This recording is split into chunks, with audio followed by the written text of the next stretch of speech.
माननीय श्री शशांक मणि जी। अध्यक्ष जी, आपने मुझे बोलने का मौका दिया, इसके लिए मैं आभारी हूँ। मैं आज इस सदन में 2024-25 के लिए प्रस्तुत अतिरिक्त अनुदान की मांग का समर्थन करने के लिए खड़ा हूँ।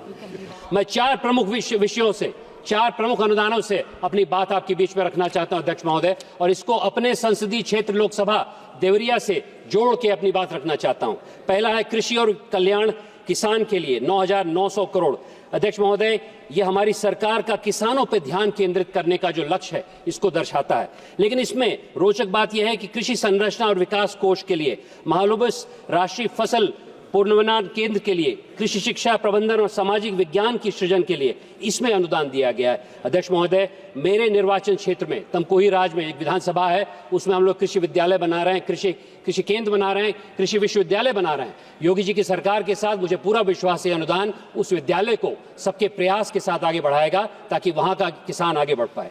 दूसरा, नागरिक उड्डयन मंत्रालय के द्वारा 231 करोड़ रुपए का अनुदान। हालांकि ये छोटा है लेकिन टियर 3, टियर 2 जिलों पे केंद्रित है। ये बहुत महत्वपूर्ण चीज है। हमारे देश की जो अधिकांश आबादी है टियर 3 जिलों में रहती है, जैसे देवरिया क्षेत्र में। इस अनुदान में उड़ान योजना और कस्टम और कार्गो के लिए सहायता है।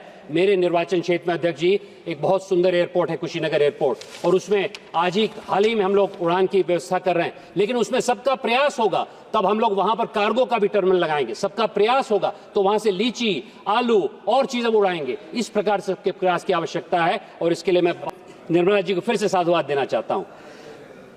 पोर्ट्स, शिपिंग और जलमार्ग मंत्रालय के लिए 217 करोड़ रुपए के अनुदान। यह जलमार्ग विकास के लिए बहुत आवश्यक है, क्योंकि केवल तटीय इलाकों में ही नहीं बल्कि हमारी नदियों में जो जलमार्ग बन रहा है उसका एक उदाहरण हल्दिया पोर्ट में 150 करोड़ रुपए से उसका ड्रेजिंग होगी ताकि वहां पर पूरे देश की सामग्री पहुंच सके। अध्यक्ष महोदय, मेरी लोकसभा के बगल में नारायणी नदी बहती है और वहां पर जलपोर्ट का इंतजाम हो रहा है। वहां पर भी हम लोग सबके प्रयास से काम करेंगे। अगर वहां के 10 जिलों से हम लोग वहां की 10 जिलों की आबादी से हम लोग कृषि उत्पाद वहां से एक्सपोर्ट कर पाएंगे, तभी हमारे क्षेत्र का विकास होगा, तभी पूर्वांचल उठेगा। अंत में वाणिज्य और उद्योग मंत्रालय के 2,165 करोड़ रुपए का जो अतिरिक्त अनुपात है उसको मैं साधुवाद देना चाहता हूं, क्योंकि जम्मू कश्मीर, उत्तराखंड, हिमाचल जैसे पिछड़े इलाकों के लिए है, जिसमें 500 करोड़ दिया गया है। अध्यक्ष महोदय, मैं आपके द्वारा ये बताना चाहता हूं कि पिछड़े इलाके, खासकर पूर्वांचल जैसे इलाके, जहां पर 1857 में मंगल पांडे उठे, लक्ष्मीबाई उठी, उसके बाद 90 साल तक इन्हीं क्षेत्रों को प्रताड़ित किया गया। आज मैं आपके द्वारा इस सदन को बताना चाहता हूं कि ऐसे पिछड़े इलाकों में और आगे चल के अनुदान दिया जाए। अध्यक्ष महोदय, हमारी सरकार के इस अतिरिक्त अनुदानों की सराहना करता हूं, क्योंकि ये गरीब, किसान और विशेष रूप से दलितों और पिछड़ों के लिए होगा। लेकिन इसी के साथ साथ ये अनुदान युवाओं, महिलाओं, किसानों को सक्षम बनाने के लिए करेगा।